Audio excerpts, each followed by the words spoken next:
यमहकुल्लाहु रिबा व युर्बि सदक़ात वल्लाहु ला युहिब्बु कुल्ला कफ़ारिन असीम। अल्लाह सूद को मिटाते हैं और सदक़ात को बढ़ा चढ़ा के वापस लुटाते हैं, और अल्लाह रब्बुल आलमीन हर गुनाहगार और इनकार करने वालों से, काफिरों से मोहब्बत नहीं करते। रसूलुल्लाह सल्लल्लाहु अलैहि वसल्लम की हदीस है, लाना रसूलुल्लाह आकिल रिबा व मोकिला व शाहिदई व कातिबई व कालहुम सिवा। सैयदना जाबिर कहते हैं कि नबी अकरम सल्लल्लाहु अलैहि वसल्लम ने फरमाया, लानती है सूद खाने वाला, खिलाने वाला, लिखने वाला, गवाह बनने वाला और इस पर रहनुमाई करने वाला। फरमाया सारे के सारे गुनाह में बराबर हैं।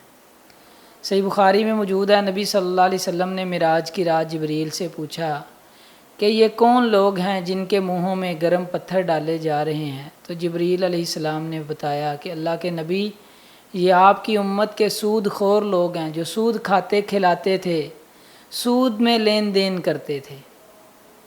मुस्नद अहमद की हदीस है, नबी सल्लल्लाहु अलैहि वसल्लम ने फरमाया, सूद के 72 दर्जे हैं। सबसे छोटा दर्जा गुनाह का ऐसारू अयन के हर राजुल उम्मा, कि बंदा अपनी माँ से बदकारी करे। सुनबी दाऊद में रिवायत मौजूद है, नबी सल्लल्लाहु अलैहि वसल्लम ने फरमाया, क़यामत के नज़दीक जो बंदा सूद से बचना चाहेगा, असाबत में बुखारी ही, उसको इसके असरात ज़रूर पहुँचेंगे।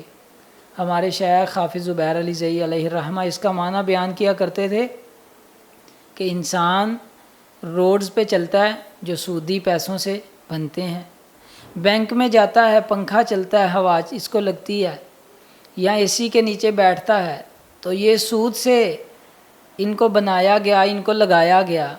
असाबत में बुखारी ही, गुबार और असरात इसको गैर इरादी तौर पे पहुँचे। तो सूद ने हमारे मुल्क पाकिस्तान की मईशत को तबाह करके रख दिया है। हर बंदा तबसरा करता है, इस तरह कर लें, इस तरह कर लें, मामलात ठीक हो जाएंगे। अल्लाह जानता है, अगर हम सूद को छोड़ दें, बाईकाट कर दें, तो अल्लाह रब्बुल आलमीन मुल्क पाकिस्तान में अपनी रहमतें, बरकतें नाजिल फरमा देंगे।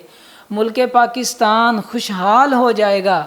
ये सूद है कि जिसने हमारे मुल्क को तबाह करके रख दिया और इसकी मईशत का बेड़ा गर्क करके रख दिया है। अल्लाह रब्बुल आलमीन हमें सूद जैसी लानत से महफूज फरमाए और अल्लाह रब्बुल आलमीन हमारा ख़ातिमा बिल खैर फरमाए।